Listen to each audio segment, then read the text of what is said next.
كبير. يعني القطيع ديالك غير يدوز داك العامين يوصل داك 3 سنين صافي تخلص منه، وخصوصا الا كان عندك يعني كنتي كتربي الدجاج البلدي، يعني حاول تخلص منه ديه للسوق، يعني بيعوه من اجل اللحم ولا ذبح كل مع راسك.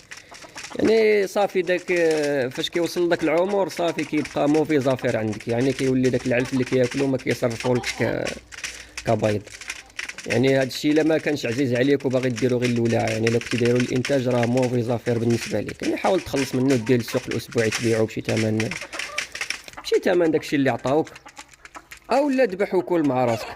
اما الا بقيتي محتفظ بهم فكن على يقين انك غتبقى الكميه ديال العلف اللي غتعطيهم يعني اكثر من داك الانتاج اللي غادي يعطيوك.